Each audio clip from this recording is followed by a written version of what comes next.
I just went to my PO box to check. I've been getting increasingly anxious about the new EU rules for shipping mail and stuff. So I just wanted to check that there was no returned parcels, but this was in here. A gifted envelope, so thank you so much to whoever sent this. I'm just at my dad's house, so I'm going to go in and have some breakfast with him and open it, but I'll show you what's in here when I come back to the car. But thank you so much, it's such a pretty piece of mail. I can't wait to see what's inside. So I did open this in the car, and then when I saw all of these individual little parcels inside, I thought, oh my goodness, I'll put it all back because I didn't want to lose any of it in the car, and I thought I'll just open it when I get back inside. But look, it's like a little collection of ephemera and things. So I've got these little key charms and lots of lovely like pieces of paper, all different patterns, and I don't know, like little notelets almost. I think they're like a mixture of note paper and just little ephemera things for art journaling and stuff. But look at all of these lovely bits of paper. They're like tickets almost, with bits that you can tear off at the bottom. So cute. Who has sent this parcel? Trying to find, maybe that's it. Tea? Tea in there? This is tea. Oh, it's an actual, oh bless. I've got an actual tea bag in it. Thank you so much, that is adorable. It's an organic echinacea and cranberry tea, which sounds delish. Who has sent this parcel? Here we go, I think I found a letter. Okay, so I'm just going to try and find out because there's so much in here. Okay, so I don't know if I'm being blind, but I can't see a name on the letter. I've just skimmed it because letters aren't something that I read on camera, just in case, because not everybody likes that. Bear with me just a second. I want to know who sent this lovely mail. Right, I haven't done my hair for 3 days, but we're just going to roll with it. And I just thought I would answer some questions. I still don't know who sent this parcel, so if it was you, please let me know, because I'd like to thank you. But in the letter there were some really great questions, and I just thought I would answer a couple of them. I'm going to sneeze. Is anyone else really struggling with the hay fever and the asthma at the minute, and just the heat in general? So the first question, wondering why you didn't restock any of the notepads because the fox was gorgeous. Basically, and then was it a bum product, or were you not enjoying it, or was it not cost effective? Basically, notepads, I personally find it really tricky to find a supplier that I'm happy with, and that supplier, I've been happy with them in the past, and that's why I went back to them. I'm not going to name names, but on this occasion they changed the artwork. So sometimes you'll create the artwork and sometimes things get cropped off, and I think a lot of the time, because these days printing is it's becoming more and more popular, and printing services are basically like, there's no people involved, so you will submit your artwork files and it's all done through a computer. The computer reads it, sends it to the machine, and sometimes mistakes happen, and because humans aren't involved, quality checking isn't like where it should be or could be. Basically these notepads came back and the artwork had been changed, so it had been, let me remember, it had been shrunk down, but then things had been added around the edge, and I basically emailed them like, hi, this wasn't my artwork file, did you change it? And they were like, no, we didn't change it. And then I managed to get it out of them that they did change it, and just their whole attitude and tone with me that they took with it was very, very, very unsettling. I didn't like it at all. Sometimes manufacturers can be a bit patronising, and sometimes it almost feels as if they're talking to you as if you're at preschool, and that you don't know what you're talking about. And sometimes we do know what we're talking about. I mean, I'm not an expert, I don't know everything, and I don't claim to, but I also really don't like being told what an A4 piece of paper is, you know, because yeah. And I just haven't really looked into it again since. I got really that experience angered me. The manufacturing process was just an absolute ball ache. They refused to reproduce and replace the notepads. I sold them off cheaper than I would have sold them at originally, because I just wasn't, if I'm not 100% happy with the finished product, then I don't feel right in charging full price for it, and that's that. And that's also why I do a lot of second sales, and like pop a lot of freebies into orders as well, because sometimes things do come back, like little postcard prints or bookmarks. If they're a bit off centre or something, or if I'm just not quite happy with them and I can't do anything else with them, then I'll, you know, discount them heavily. And whilst we're on the subject of just manufacturing in general, it is very expensive, and I'm seeing a lot at the moment. Like, if you follow small biz memes on Instagram, you'll know all about this, but just the amount that people can complain about packaging or the price of things, but people are still more than happy to, you know, feed Mr. Amazon all this money and send him off into space. Like, there's a lot going on in here right now. But yeah, running a small business, it is expensive, and you have to put a lot of energy and thought into thinking, okay, if I make this and produce this, is it cost effective? Can I also produce an awesome product at the same time? Because if not, what are you doing it for? I personally, if I'm not going to use it and love it and appreciate it myself, and if I'm not 100% happy with it, if I wouldn't be happy to receive it, then I wouldn't send it out to you. So yeah, notepads, I want to bring them back. I want to experiment with sizes and bring back lots and lots of different sizes and go with post-it notes as well as notepads, but it's just finding a manufacturer, and recently I just haven't had any energy to do it. The other question that I thought was really good, I mean, it's a lovely letter in general, but I just, like, these questions jumped out at me and I thought I'd share them in a video because then I'm answering them at the same time. Have you ever drawn from your memories of things you've seen, or do you always use a reference photo? I'd like to see what the differences are that you find in your methods as to how the final artwork turns out and which you prefer. So, because I'm primarily like an animal illustrator, and I like to have realism is something I haven't done for ages with actual like pencils and traditional art, but with my digital art as well, I like there to be elements of realism when it comes to like anatomy and movement, and I do find that really difficult to capture if I don't have a reference image. So when it's a moving thing, the animals, you know, they tend to move a lot, as they do. I've just seen something that I've actually been meaning to show you all. But yeah, if it's a moving thing, then I prefer to have a reference image. However, if my memory is really familiar with something like a cupcake, for example, or if I'm going to draw fruit or plants or something that's a bit more stationary than a moving animal, then I don't necessarily need a reference image, unless it's like a super close-up and I want to capture some details on some leaves or something like that. But yeah, my illustrations, they always start out as like a really rough sketch underneath in the 6B pencil, usually on Procreate. And then I'll do another layer where I tidy it up and make the lines a bit neater, a bit more crisp. And then the next layer is when I start adding the colour. So 3 different layers before we actually get to the colouring out and like blocking it out. And then more layers to add definition, details, outlines, that kind of stuff. So I hope that answers your questions a little bit. And also let me know who you are so that I can send you a thank you for your lovely happy mail, and your wonderful illustrations on the back as well are beautiful. So thank you so much for sending that over. The thing that's just jumped out at me that I wanted to show you, I got this a few weeks ago from a lovely shop called Under the Ivy, and it's a little velvet pumpkin. It's got little fairy wings on. Shop owner is called Helen, and Helen actually sent me this little unicorn baby. I think, Helen, you sent me this, was it last year or earlier this year? I can't actually remember. This year has just kind of blurred into one big mess, to be honest.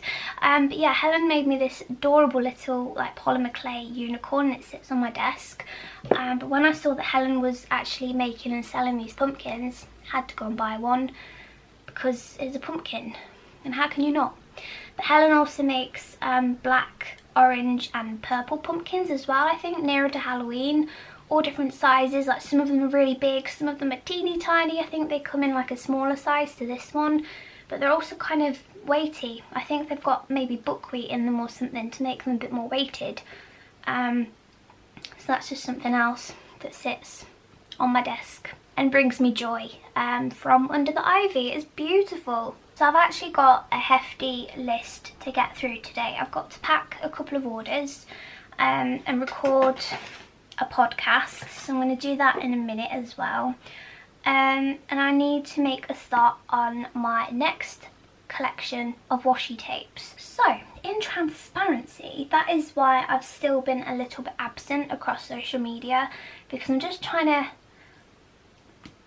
put my ducks in a row, as my mum would say. Put your ducks in a row. Because everything just feels chaotic at the moment, and I think I've freaked myself out with you know when like you have the first half of the year and then you're like, okay, I've got loads of time until the festive season, and as a small business, the festive season, in fact any kind of business, the festive season is literally something that you do think about all year round. And then as soon as July's here, you're like, oh my god, we're in the second half of the year now, and it feels like time just trickles away. And I lose time every single year. I run out of time. I'm not organised enough, and this year I promised myself that I will be. So rather than just plug aimlessly into places like Instagram at the moment, because that's what Instagram feels like at the minute. It just feels like it's not going anywhere and it's just a waste of time trying to grow it and things. So I've actually been behind the scenes just busying away with drawing lots of new things, working on my Patreon collections, which are also secret, so I haven't been able to show you those yet. I do, however, I can show you these were the June ones. So June was birds, British birds. In fact, I can show you a few things. So this is the print as well that came with the June British birds and the sticker sheet. So there's something I've been working on. And these wooden pins as well. So I've got a sassy little macaw there at the top, and then there's a blue tip. Hygge mug, because Hygge was the May collection, I think, or was it April? I think that was April, that was May, and then June. So I've got some new wooden pins, and then the July, August and September ones are all still a secret. But yeah, behind the scenes I'm just working towards my next big shop update, and I think now I've had a chance to think about it, I was actually burning myself out earlier this year because I was doing a shop update like every month, and that involved new fabric, new pins, new stickers, new prints. Lots and lots of new things, and I just got to a point where I was like, I feel so frizzled out. I don't know why I did it to myself. I think I felt pressure to just constantly be churning out new things, but for my creativity it just killed it in the end. And I did have a couple of months where I just couldn't draw anything, and it really freaked me out as well, because I was like, oh my god, this is my job, what am I gonna do? But yes, for Halloween as well, because we all know it's Eliz's favourite time of year, I do want to bring out some new washi tapes and have some spooky ones in that collection too, along with some spooky fabrics, so more scrunchies and fabric pouches, both zipped and drawstring. And I just want to like pace myself and give myself that time and not run myself into the ground trying to achieve all of these things. I do want to do a really good juicy big shop update in the autumn, but that's why I haven't done anything recently, because sustainability. And then obviously Christmas, which I know at this point in the year a lot of us don't like to talk about it. I am one of those people. Don't talk to me about Christmas before like November, December, but unfortunately we do have to think about these things, and I've been thinking about greeting cards and all the different Christmas cards and potentially wrapping paper and gift tags that I'd like to bring out this year, and it always catches me off guard, so I can think about it, but actually like putting those thoughts into some sort of productivity and producing something is something else altogether. Feels like chaos. So I think a good place to start would be to just have a bit of a tidy up, pack some orders, make sure they are a priority, and get this podcast sorted. So I'll do that today and see where we get. My sister-in-law got me some new fluffy socks, and I've got really cold feet, so I'm just going to put these on. I'm waiting for my sweets to get here. I ordered some sweets last week. And they've been with Hermes since Thursday, and it's now Monday, and I'm just like, I just want my sweets. Time to record a podcast. Right, everyone here is having a bit of sun today. They've had a good old watering. Also just a plant update for the studio, because I know I showed you not that long ago actually, it was definitely this year. I had a fern, I also had an ivy in here. Unfortunately they both died and I saw a bit of a correlation. The ivy I thought would be a bit, you know, it was meant to be one of those unkillables. And the fact that I managed to somehow kill it. I mean, I've got 35 plants now in my house, and it's very, very, very rare that we lose any of them. I'd like to think we've got the hang of caring for all of the different plants. I've also got an app, just in case you're interested. This is it, it's called Picture This, not sponsored or anything like that, but a friend recommended it to me, and if you just take a picture of a plant, it will identify it for you, tell you what condition it's in. If it's sick, it will run diagnostics as well, which is very, very interesting. But this app has helped me to identify the plants that I weren't sure what they were, and also if they are looking a bit sad, then it helps to understand like maybe changing the conditions that they're living in. So anyway, back to the point. You may notice that these are all succulent type plants. This one was actually a rescue one from IKEA that was looking very sorry and on its own. As you can see, it's getting ready for birthing now and possibly repotting, because these two babies also came from this one. So that's very, very nice. And this aloe is from the big aloe downstairs, which I will show you in a minute. But I noticed that I think this room just gets too hot. Hence why the succulents thrive and they love it in here, and they can survive on just a dribble of water each week. And why perhaps the fern and the ivy didn't last. That's my theory anyway. But this is Big Mama V.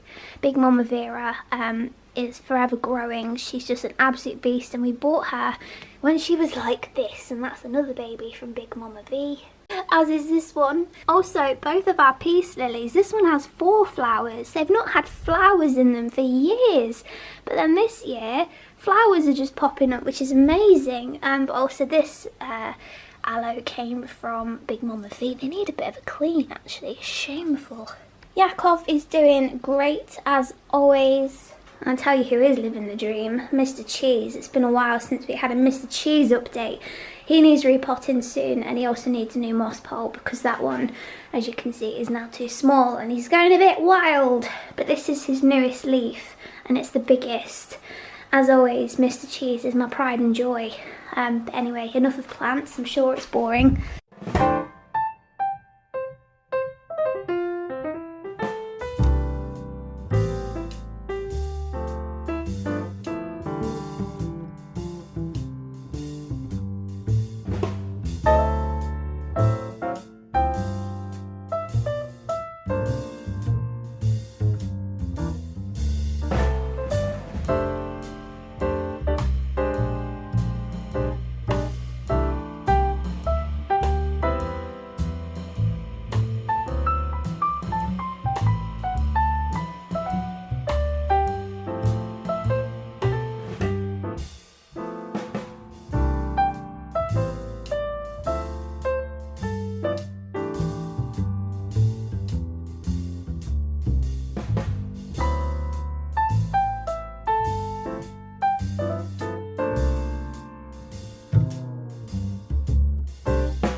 done a book update for a while, so I just thought I'd tell you what I've been up to. I recently read this one, which I know is very, very popular at the moment, and it's done very well. I absolutely loved it, and it was the first time I've really read any sort of murder mystery sort of books, and I surprisingly absolutely loved it. So I asked a friend for some recommendations for some other murder mystery books, and I went for this one, which I'm on at the moment. Here's where I'm at. The Family Upstairs. It's pretty good so far. It's still a bit early to say what I think, but I am enjoying it so far.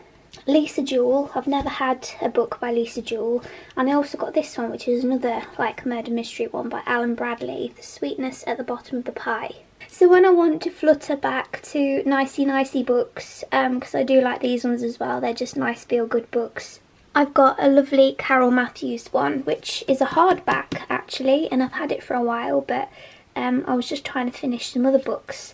I also got this one in Sainsbury's, and I couldn't wait to read it. I did it there and then. I abandoned The Switch, which is what I was reading, and went to this one, and from that I've kind of gone on to these ones, so I really should try and finish The Switch really. But look at me, I've got a mini TBR pile. I never thought that'd happen. So I've got a fair bit to do today. I need to go through all of these badges, which are all the original Midnight Woodland Animal badges. I need to go through and count them all and just check my stock levels on my own shop and Etsy. I don't know why has James put those in? I've got some COVID test things to do. We've got a wedding coming up, so I just thought I'd get some in just to double check ourselves. I also spilt my drink on my badges. I was going to restock my badges, and the dragons are okay. It's just the deers. Why?